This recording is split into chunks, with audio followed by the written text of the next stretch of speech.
This one is continuous. If I try and trace it from one end to the other, I do not have to pick up my pen. I can go from one end to the other without issue. No holes, no jumps, no separate dots. So this is continuous. And with these kinds of ones, when we give you pictures, you don't have to try and draw them out unless it helps you. You can just say A, continuous, B, whatever we decide it is. What do we think B might be? Discrete. Discrete is separate dots. Absolutely right. Discrete.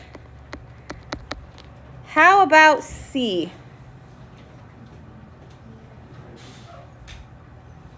What do you think?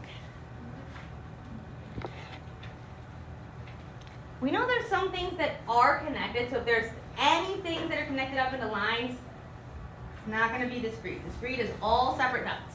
So this guy's definitely not discrete. Is it continuous?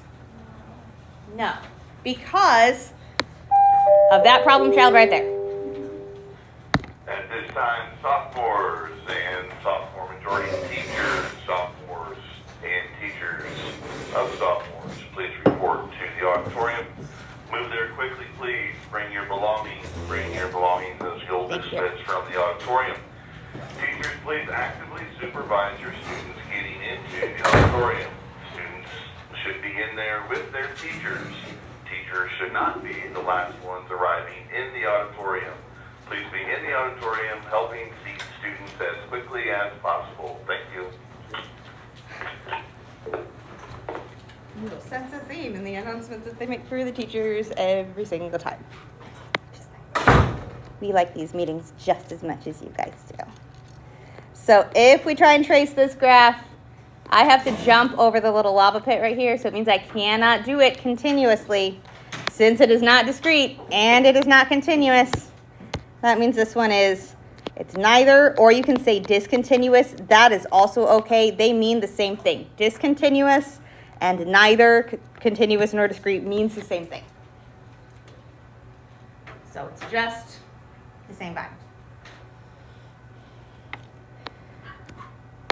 So then let's look at question number 2 down here, which I know half the time was covered up by stuff because my computer loves to make choices. We love it so much. So what we're asked to figure out on this one down here is if we have one solution, no solution, or infinitely many solutions. So we don't necessarily have to get all the way down to what is the solution, but we are going to have to do a little bit so that we can spot stuff. What's our instinct on this? I asked us to try and figure out how to solve this. Combine some like terms. That's the first thing I saw too, was I've got 2 sets of x's over here. I have a 3x and a 2x on this side of the equal sign. So if we want to do some combining like terms here, we're going to wind up with our, way too chunky of a pen, there we go, our 5x plus 9 equal to my 3x and my 2x are going to combine together to make a 5x, but minus 9. Now what do we see? What's up? Would it be 1 because it's not the same on both sides? They're not the same on both sides, so that is definitely something we need to notice. If they were the same on both sides, what would it mean? If they were exactly the same, we know it would be infinitely many. So we know for sure it's definitely not infinitely many, because that's a minus sign with my little mouse right in front of it. So we know it's definitely not that, but we need to be able to tell if it's none or if it's 1, because my computer's, there you go. We've got the options of 1 and none. So let's take a look at this. What do we think? What would we do next if we were just trying to keep solving this? Combine like terms again. Let's get these x's together. So I would need to subtract a 5x from this side so I can get my x's on the same side. But when I subtract 5x from this side too, what happens to my x's? They cancel out. They disappear. We wind up with the statement that says 9 equals minus 9. Yeah, I was like, so does 9 equal minus 9? No. That's saying I have $9 in my wallet. This says I owe you $9. Very different things. I would much rather have the $9 than owe somebody $9. Sometimes when we get to negative numbers, if we're somebody who struggles with those, because that is super duper common, always think about it as somebody owing money, because we are so much better about money than negative numbers is kind of an abstract theoretical thing. So since 9 does not equal negative 9, that's a thing that cannot happen. I don't have a way to make that work. That's how we know it's going to be 9. That's not a thing that happens. There is no chance, there is none capability for 9 to equal negative 9. And not in the world we know. Having $9 is not the exact same as owing $9. There are different things. Okay? Questions on those? All right. Better work away. And we are going to be in our notes packets. We're going to be on page 5. We're going to start, it doesn't have a space for us to put these kind of definitions, but this is honestly plenty of space for what we're going to write. So next to example 3 that we did yesterday, we're going to put these couple of definitions. Now they are words we've seen before. They're words we should hopefully know. So again, you do not have to put down every word I write up on the screen. I write the full definitions with lots of the vocab words. Put down what helps you, what works for your brain. Okay? So we're going to talk about x-intercepts and y-intercepts, which you've seen before, but it's been a minute. So what is an x-intercept? I was like, and I have a little graph over there on the wall if you want to think about it looking at a graph. Yeah. Our x-intercepts are going to be where whatever our graph is crosses the x-axis. So it's going to be wherever it's hitting this line here. So the way I'm going to write our definition for our x-intercept, it's the coordinate point, because we're always going to put them as points. And I know that one's a long word. And just as a reminder on coordinate point, those are our x, comma, y. You can also think as an ordered pair, those kind of things.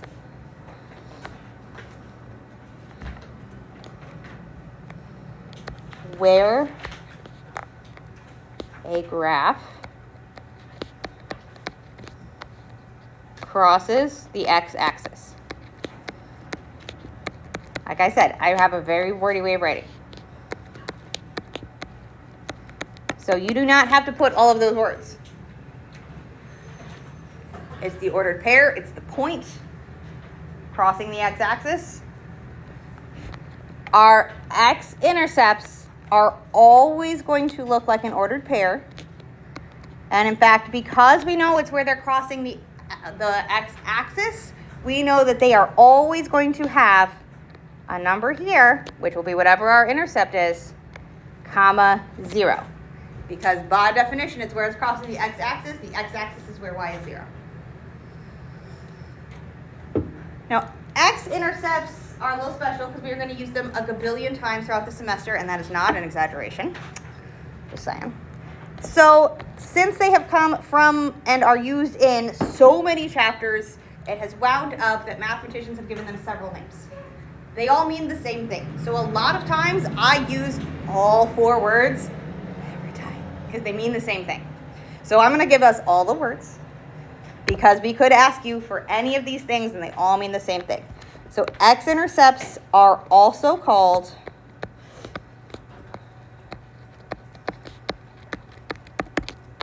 roots,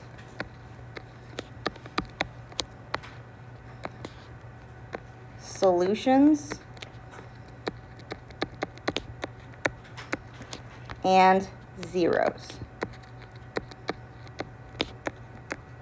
And as we get into the chapters where and why they're called those things, I will give you reasons for that. But if we ask you for the root, we want the x-intercept. If we ask you for the solution, we want the x-intercept. If we ask you for the zeros, we want the x-intercept. If we ask you for the x-intercept, we want the x-intercept. Okay, so we could ask you for any of those things. They all mean the same thing, and I have a tendency to use all 4 words if we want the root, solution, zeros, x-intercepts when we're talking. So we will use all 4 of those words That's the only one that has that, like, 4 different words that mean the same thing. It's what happens when math gets kind of discovered at the same time all over the globe. Things get all kinds of weird. Okay, so that's kind of x-intercepts in a nutshell. Y-intercepts, very similar definition to the top part.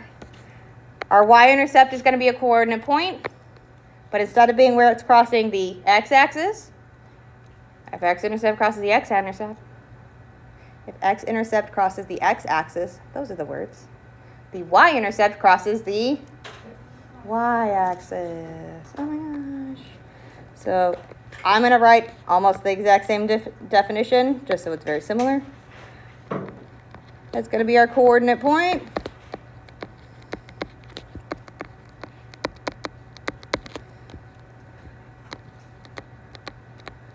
Where our graph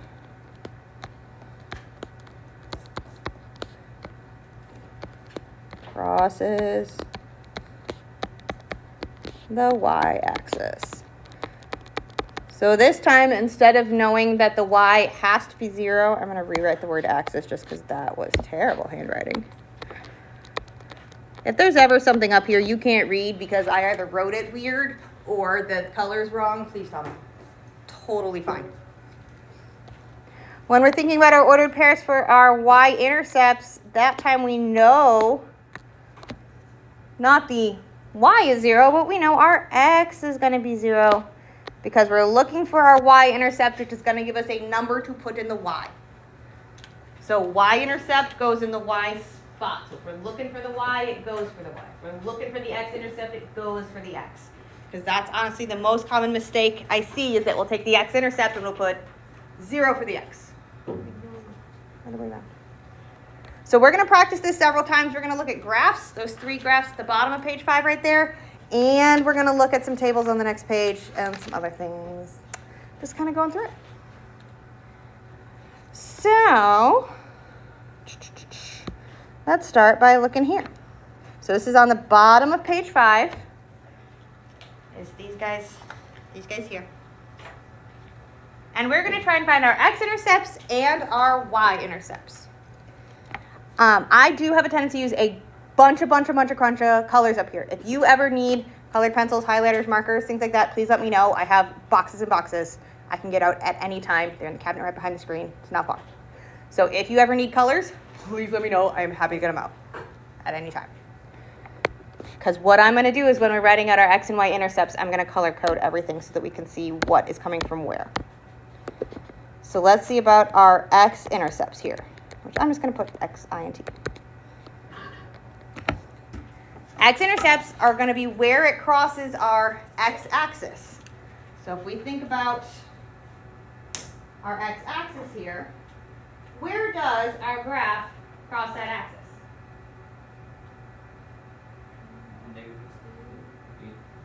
Let's say -2 is this one right here in the middle. So -3-ish, yeah. And for the most part, we're not going to give you super decimally ones, at least not right off the bat. So don't worry about that. But yes, we're going to have one at -3 right here. So we're going to write that as the point -3, comma 0. That's a 0. There we go. Where's another x-intercept? Because we've got more than one here. -1. This guy right here is going to be at -1, comma 0 is the address of that point. We've got another one at this +2. We've got our +2, comma 0.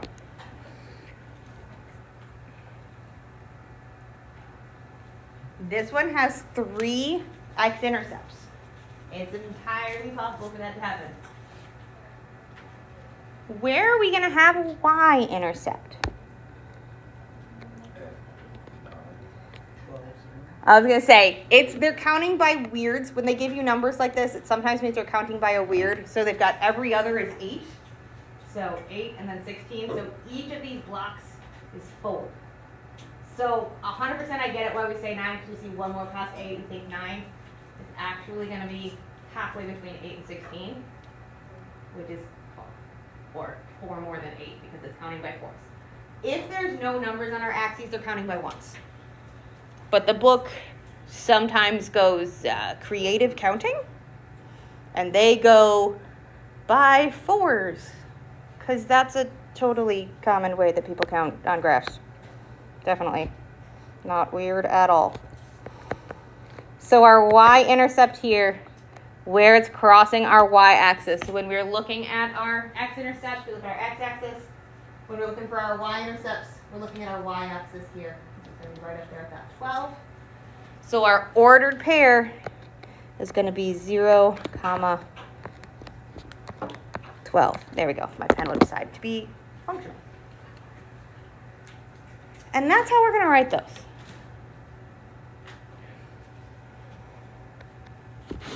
Yes, dear.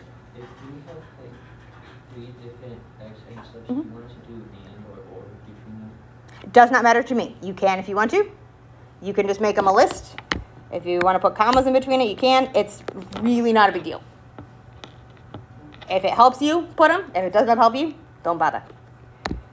The parentheses and the comma in here are super important. These have to have all these pieces. Do not tell me -3, -1, and 2. Ordered pairs. Always. I will be petty about that. If you put this as 0 minus 3 instead of -3, 0, that's a different place. 0 minus 3 is down here. It's a different spot. So these, inside them, I will be petty. Those have to be like this. But as far as how we structure them on the line, I don't really care. Okay? Good question. I love questions too. Questions are my favorite, so feel free to ask questions. There's no such thing as too many. If it's off topic, I may try and drag us back, though I do love good tangent. All right, so here's the one in the middle. It's very much a line. So here's an example of where they're not going to put numbers on here. That doesn't mean they're trying to trick us. It just means they're counting by 1s. They just didn't feel the need to label it because they expect us to read their minds. So let's think about our x and y intercepts here. Where do we have an x-intercept?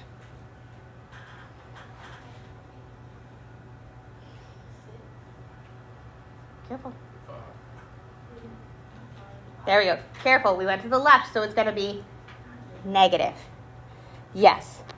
And I know sometimes it's just about counting. If you like come through here and you can straight up write on these graphs. This is notes, your stuff to deal with. So we can count this as -1, -2, -3. Feel free to label these graphs however you need.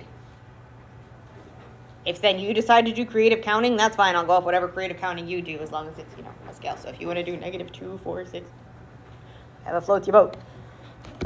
But for the most part, if it's not labeled, they're counting by 1s. So we can just go from that. And this point is going to be -5. That's our x, 0.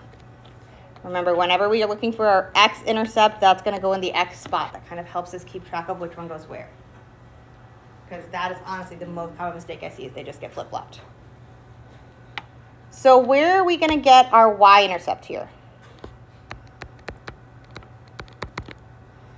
2. That's a +2 because we've got our 1, 2. And again, feel free to label things. Draw on stuff. It's paper. It's yours. It's notes. Homework too. Draw on them. Use them. That's what they're there for. They are not perfectly laminating copies and display. They're tools.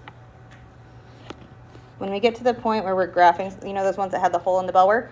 When we get to the point where we try and make those, I'm going to have you stab a hole through your paper to poke the hole for the first couple. Because it makes the point clear.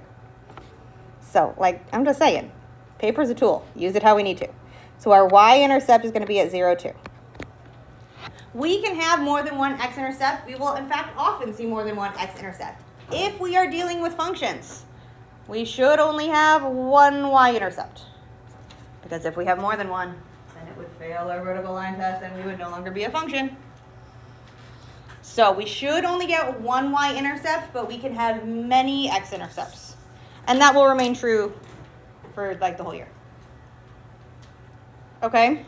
One more graph like this, and then we're going to do the next page. I know, I'm horrible. All right, wiggly squiggly. So we're going to find our x-intercepts. We're going to find our y-intercept. So our x-intercepts, again, they didn't number this one. We're going to count by ones just because it makes things easier. Where do we have x-intercepts on this? What do you think? There's one right here at 0, 0. It will also be our y-intercept. So since we've noticed that, I'm just going to come down here and put that in.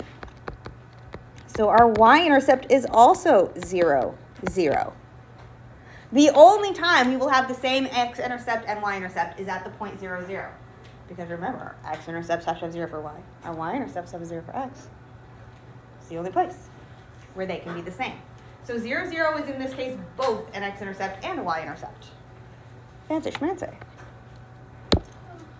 So what other x-intercepts do we have? Let's say I heard -4. So we've got one at -4, 0. I know there was another one, but I didn't quite hear it. So say it again if you didn't say -4. -2. That's this guy right there. -2, 0. 3, 0. That's this guy over here. And one more. And 5, 0. This guy over here. So finding our x and y intercepts on graphs really isn't too terrible. Like, that's doable. Now what we're going to do is we're going to look at a table, and we're going to try and figure out our x and y intercepts. And then what we're going to start working on is getting things into like context. We can say, okay, yeah, we know our x and y intercepts. What the heck does that even mean? So let's say look at the next page. We've got this table and a small story. Story about, oh no. Come on, story about our actually have that. So we've got here that Ricardo is launching a rocket from his balcony. And he has tracked an altimeter to his rocket and has the data from flight. So we know at these amount of seconds it was this amount of height. We've got info. What we're asked to figure out is our x and y intercepts. Only problem is they don't tell us what x is or what y is. So there is a kind of, not a cheat code, but cheat code for how to figure out on something like this, for sure, what should be our x. You got an idea? Time. Because I cannot take an object like a rocket, change its height, and go backwards in time. If I could say, take my rocket, it landed, and go, wait, it was up here. I want it back at 20 feet. I can't go back in time. But time is making my rocket change. So time is always going to be our x if time is there as a piece. So since time is on this side, that's my x's. Which then means our height is our y. Which that does not show up. I'm going to put it right there. So height is our y. So if you have a unit of time, it's going to be your x's. Because I cannot take my rocket backwards and go backwards in time. I wish. It'd be cool, but we can't. So if you have a unit of time, it's your x. So then if we're looking for our x-intercept,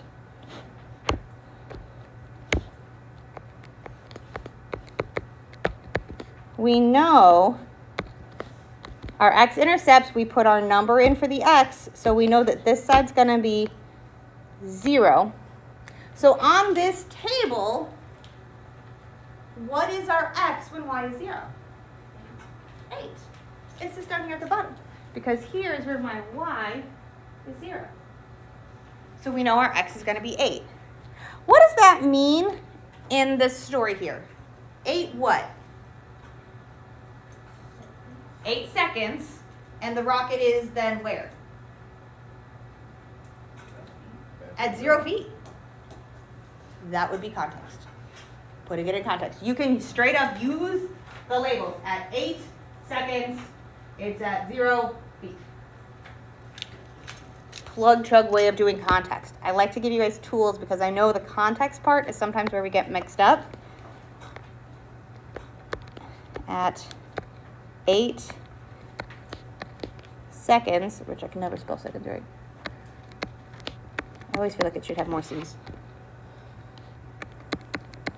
It's at 0 feet. 100% would count that as context. Interpreting. It's represented. You could also say it lands at 8 seconds. It's at height 0 at time 8. Lots of ways of wording it. If you go X number label is Y number label. That puts it into context. So let's do our y-intercept on this one. So we know our x-intercept is at 8. Where is our y-intercept going to be? Not 0, 0. 0, 15. Look at our table. He didn't start it from the ground. If he was launching from the ground, it would have been 0, 0. But he's launching from a balcony. So he's got a little stage. And he's launching his rocket, and then it's going to land on the ground. So putting it, what it represents, what does that mean? How would we put that into context?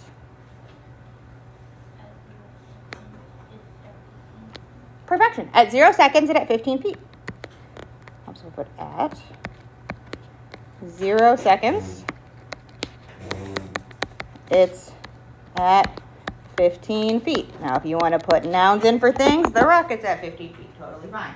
You could put this as the balcony's 15 feet high, because that's where he launched from.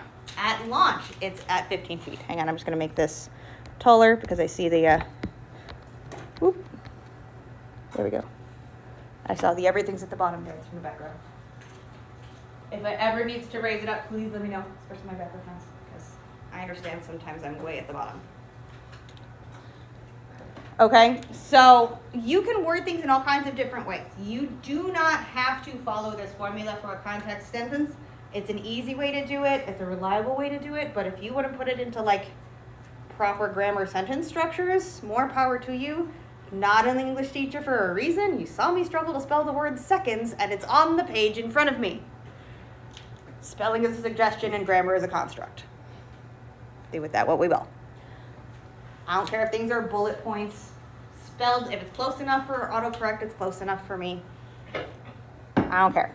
Okay, so they don't have to be grammatically pretty sentences. We do not need paragraphs ever. Just give me context. Okay, let's look at the next one. Oop, I'm going to change it so it's not got that black bar at the top. Before I go on, questions on this one before I go further? Because we're just going to do the same thing with the next two. Score. 2 more and then we're done. Sweet, we've got 10 minutes. All right, so let's take a look at this one. We've got the height of a football on this graph. So we're asked our x-intercept and we're asked our y-intercept and to put it in context. So what is our x-intercept here? It's going to be 5 down here. And notice they already have time as our x. So it's in the same spot. So our x-intercept is happening at 5. So its ordered pair is 5, 0. We're always going to write our intercepts as points. It's a good habit to be in because there's going to be times when we need that later on. When we get into quadratics, we've got to start doing that. So we're just going to be in the habit. So what does that mean if our intercept's at 5, 0 for this football?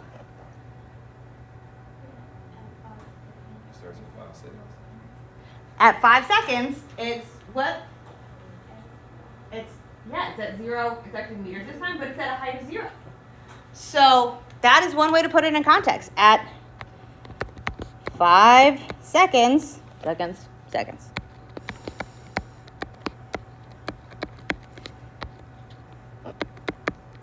it or the ball is at 0 meters.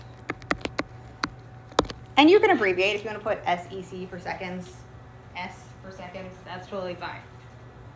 You could also say it lands at 5 seconds. It hits the ground in 5 seconds because it probably hit the ground and then bounced away because it did not go and bury in the ground.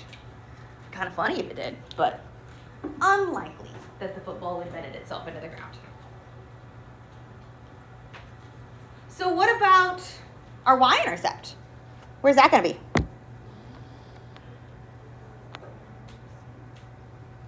I'm going to say it's going to be over here at 6. Just be really, really careful because it's not, I heard 1, but it could just be my old people ears. So it's not going to be at 1, it's going to be at 0, 6. It's always going to have a 0 in the other spot.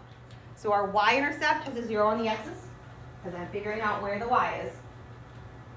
And our x-intercepts always have a 0 in the y's because we're trying to figure out where that x is. So it's going to be at 0, 6. That's our y-intercept. And that means what?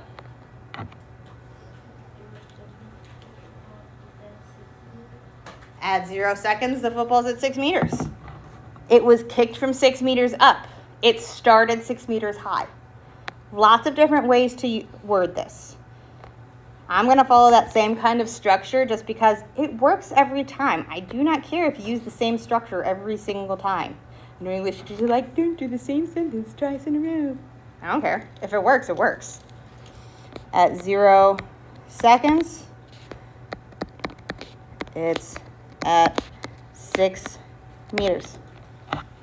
Abbreviations are fine. I fully support efficient means of communication. Yes, Jim? Would you, I put this on the homework, but would you take off homes if there's not like after or before? No. On these kinds of things, as long as there is basically a sentence that makes semi-sense of logic, we're good here on context. The only thing I'm going to be petty about is the orders of our ordered pair. Those pieces I will be petty about. They're very important. The order is important in an ordered pair. Other than that, I'm pretty loosey-goosey on stuff. Last question for the day is this one. This is the bottom one.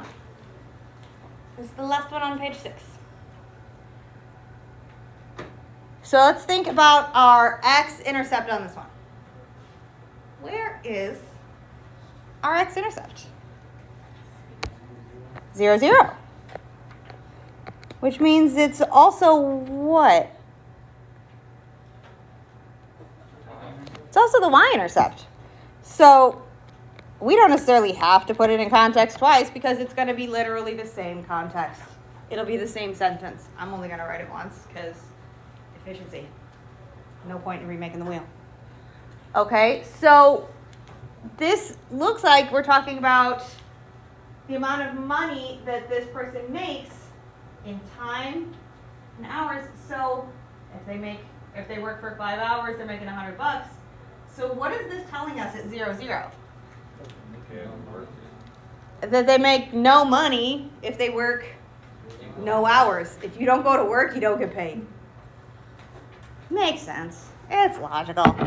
So if you work 0 hours, you get 0 money. That would be our context. Or you can say, if you don't get to work, you don't get paid. If you work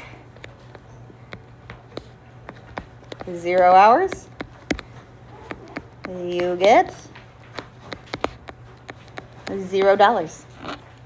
That would count as context. No work, no money. All that jazz. Okay, we've got 5 minutes to the end of the period right now. So I'm just going to remind you, homework 1 is due today. So turn that in. Again, everything goes in the bucket. If it's not in the bucket, it doesn't count. Don't leave it on the table. Don't put it on my desk because it's the black hole. It will disappear. Homework 2, you guys can do now everything on it except for 22. So except for this one. We're going to talk about this one tomorrow. Everything else you guys can do on here. Yeah, I think that's the only one that asks even, odd, neithers. So work through that. This will be due on Friday because we need to talk about 22 still. And then the Canvas assignment is also due on Friday, so make sure we're not missing out on that. It's up on Canvas. So that, all that just, yes, sir. Today should be junior English, and then tomorrow is seniors, and Friday will be anybody who didn't.